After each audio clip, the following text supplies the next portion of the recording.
Alexander the Great's strange encounters with Nephilim, abominable entities as they called him then, during his campaigns recorded, and this is according to Arrian. As we know, every great leader has his historians, his artists, his doctors, his scientists, an entourage of specialists that accompany him, and there's also journals of what his campaigns are all about and what he encounters in new countries. And there have been reports of him encountering Nephilim entities, what we call fallen giants, similar to what the Genesis chapter 6 of the Old Testament describes.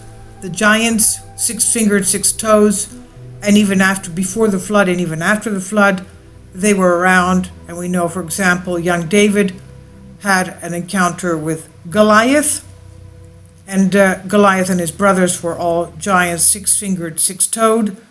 But there are journals recording very strange humanoid hybrids found by Alexander, and his campaign did not go west, it went east, because he was supposedly to do away with these Nephilim entities. Those he couldn't do away with, he threw in pits, covered them with the pits openings covered by copper and metals, and he built pyramids over them. This he did in India and China. One of them is supposedly the White Pyramid in China. Kindly support my Patreon account since YouTube has again demonetized my YouTube channel. The daily posts are 5 videos daily, and they are totally different from what I have on my YouTube channel. Thank you so much for your support and that you find all my content so interesting. You'll find the Patreon account details in the description box below. And you'll notice on the pyramids of China that the video I made yesterday, the metals that were found there around these pyramids are not known to our earthly metal elements. Now, these strange encounters during the campaigns of Alexander the Great, according to ancient Greek Arianos, during the campaign of Alexander the Great, he was the son of Philip and Olympias, descendant of Hercules and Eacus by origin. Hercules, as we know, was born in Thebes of Athens, about an hour car's drive. Thebes of Greece, about an hour's north car drive from Athens. So supposedly he was a descendant of Hercules, whose ancestors came from Argos to Macedonia and did not serve as rulers of them, Macedonians by force, but according to the law, as described by Arrian in Alexandrou Anavasis, meaning the campaigns of Alexander the Great, we encounter strange information that historians and readers omit and skip, either because they did not notice it or because they consider it literally fictional and exaggerations. But here we'll try and look at these from another angle, the technology unknown to us and kept secret. After the death of King Philip, Alexander's father, Alexander became commander of his army in 1336 BC at the age of 20. Let's remember that Alexander the Great was prophesied about by Archangel Gabriel to the prophet Daniel, while prophet Daniel and Israel were in exile in Babylon. And the Archangel Gabriel said concerning Alexander, he would be young, ruling only 10 years, and taking over all the known world, and that he would put an end to the Persian Empire, which he did. So, according to Alexander, he became commander in 336 BC at the age of 20, and he decided to continue his father's work and plans with an extra expeditionary force of 37,000 men, plus about 20,000 elite. He began to conquer the known world. After the Granicus River that paved the way for Central Asia, he conquered all of the coastal Phrygia, and Alexander and his army descended south, conquering as many cities as they encountered. They encamped near the river Ermus 4 kilometers from Sardis, which is in Persia, which was the next target. But it was spring then. Nevertheless, suddenly bad weather occurs, and it thunders wildly, and waters fall from the sky, where the old palaces of Lydia were, and from this Alexander learned that the place where they were to build the temple was revealed by God Zeus, and this he ordered to be done. And this is from the source that I read. So why is the sudden change of weather? Why in the sudden change of weather did he build a temple to Zeus? As we'll see throughout Alexandru Anabasis, sudden changes in the weather were not uncommon, but while somewhere there, almost always, there were old monuments, he did not build, but each time from a temple. However, lightning struck the place, cracks, Hartman, junctions, etc., attracts lightning more than any other in the area. In addition, one theory wants that there were UFOs and around, and they had to be charged by the Earth's lightning. On the fourth day, he arrived in Ephesus and then in Miletus before the Persians, and Nicanor, the commander of the navy, had arrived 3 days earlier and had anchored on the island of Ladi. He had gained more confidence in how they would go into naval battle with the Persians, quote, gave him confidence and a great divine message, because an eagle appeared sitting on the beach facing the stern of Alexander's ships, end quote. So this Alexander took as a good omen. The eagle was considered a good omen. In fact, Alexander predicted that because he was sitting on the beach, their victory would come from the land and not from the navy. And so it exactly did it happen. Possibly the victory is due to some correct strategic intuition of Alexander. However, it's worth remembering that the eagle is a feature of Zeus, a symbol of Zeus, for whom shortly before, as we saw, he built a temple. Now, he was always going to oracles. He had gone to the oracle of Delphi, okay? She didn't want to talk to him, so he went and forcefully put her on her seat in front of on her tripod to force her to give him an oracle. And then she said, okay, well, whatever you want, you're obviously going to obtain. Anyway, when remembering the eagle was a feature, a symbol of Zeus, he was always making his religious offerings to Zeus and the gods. So we can assume that Nicanor saw a well-known flying object, a UFO, then called it an eagle, which apparently gave them strategic information on how to proceed. Let's remember that even in Tyre, off the island of Lebanon, we have images, we have records of UFOs helping Alexander obtain the island of Tyre, Lebanon, which was, of course, fortified by the Persians, and it fell to Alexander. So, let's see the sequel. Immediately after Miletus, he encamped at Bodrum because he learned that a large force of barbarians and mercenaries was gathering there. He did not waste time and started the siege of the city. So during a break in the siege while Alexander was resting, quote, a swallow flew around and on the bed, each time in another place, and cried with more noise than usual, end quote, until Alexander woke up. The soothsayer Telmiseus said that it means obvious conspiracy against him by friends, quote, because a swallow and companion bird is human and talkative, more or less a bird, end quote. For all this, Alexander informed Parmenion orally and not in letters, quote, because he thought that he should not write openly about any such thing, end quote. If it was just a swallow, there was probably no reason to take such precautions. But the swallow is talkative and friendly. It is dedicated to Isis and Aphrodite. It may have been a tiny UFO called Helidoni, which apparently carried a message to its intruders. Helidoni is a Greek word for swallow. Going to sea from Fasilida to Pergi, this place is not passable when south winds blow. In other words, they would have a significant problem in the argument to pass.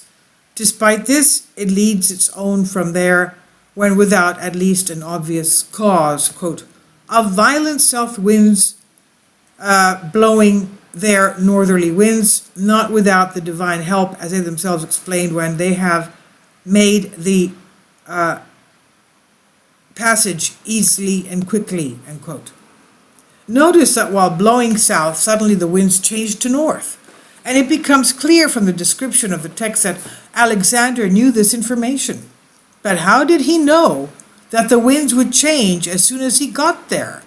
The text does not tell us that they were waiting for the winds to change. Maybe he was informed by the friendly but talkative swallow? Unless these winds changed artificially and at will. Then he campaigned against Sidi, Siliu, etc., until he reached central Pyria. He left a guard at Chelanus and himself marched to Gordian, the Gordian knot, where the prophecy said whoever unties that Gordian knot will conquer the whole known earth. And he looked at it and thought and thought and thought. And they asked him to try and untie it, so he took out his sword and hit the Gordian knot with his sword, and that's how he cut it. And then the high priests there said, "You're definitely going to conquer the known world." All right. So he left a guard at Chelanus, and he himself marched on to Gordian, the holy city and navel of the east. In its citadel was the chariot of King Gordian, in which there was the infamous knot, the link, made of a skull whose beginning and end did not seem, that whoever untied it would conquer Asia. Alexander went to the palace, saw the knot, the Gordian knot, and not being able to untie it otherwise, cut it with his sword. So at night that, quote, thunder and lightning appeared from heaven, end quote. The saddle is a bright phenomenon, very often white, that is usually observed in the upper layers of the atmosphere in the polar regions and very rarely in the Mediterranean areas. We're talking about the northern lights. What if by the word saddle they meant something else? The most remarkable thing, however, is that Alexander the next day sacrifices to the gods who, quote, reveal to him the signs and the solutions of the bond. The Gordian knot, that is, end quote. It's interesting to make a parenthesis and talk a little about the Gordian knot. Gordian was a poor farmer. He had 2 oxen. With one, they would pull the plow, and the other ox was pulling her carriage. One day an eagle flew and sat on the yoke of the carriage. In an attempt to find out what this meant, he met a young girl who recommended that he sacrifice to King Zeus. He did the right thing, married the girl, and then they had a son together.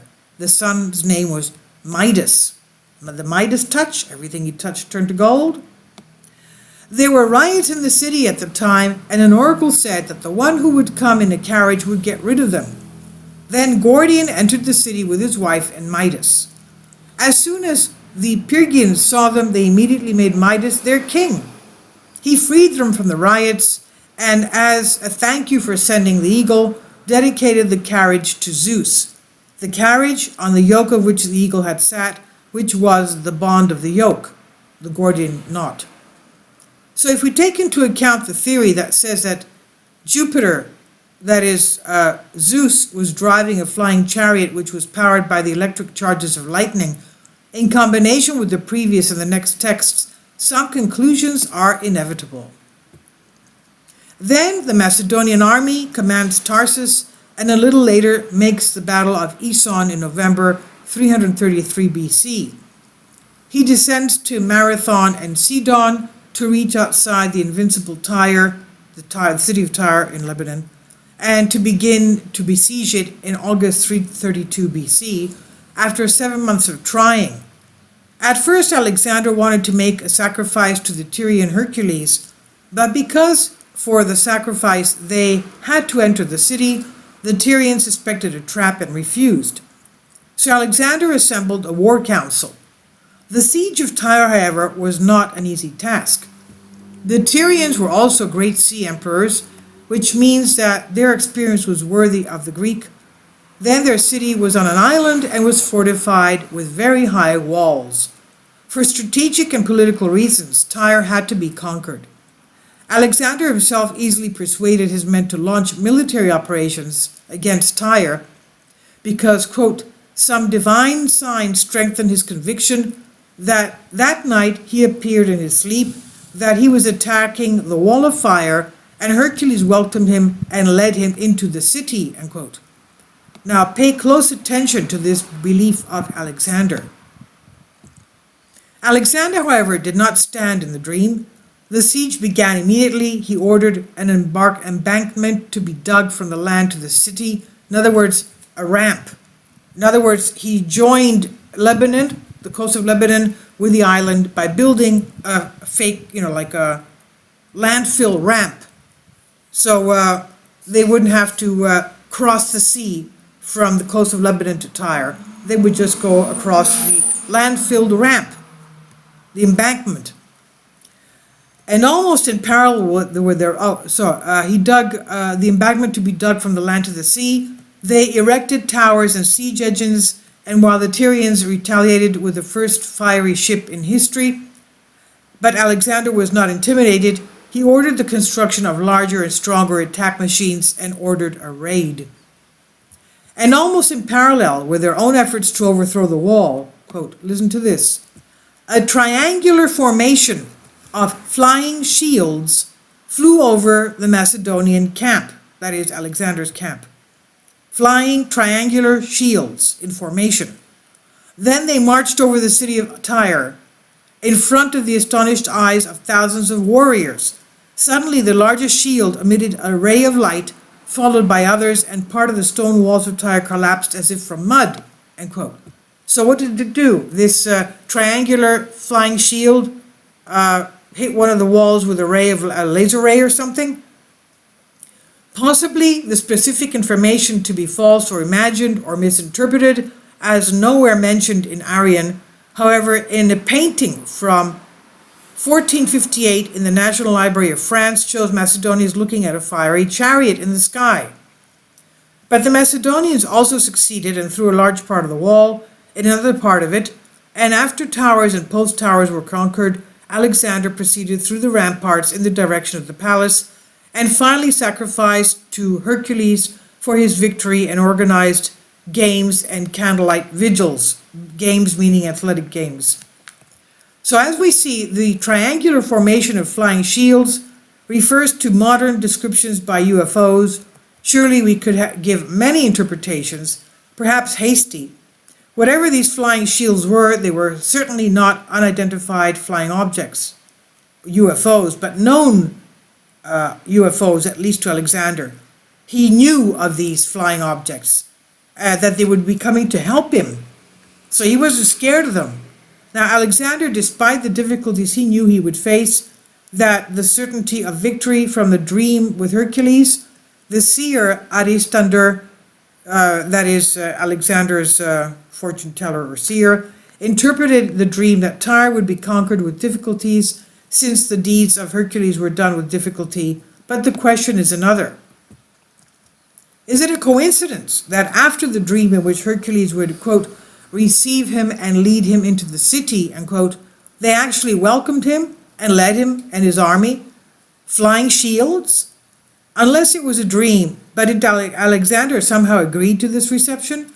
Does the dream encrypt the meaning of Alexander's communication with Hercules, his distant descendant and ruler of the fiery shields?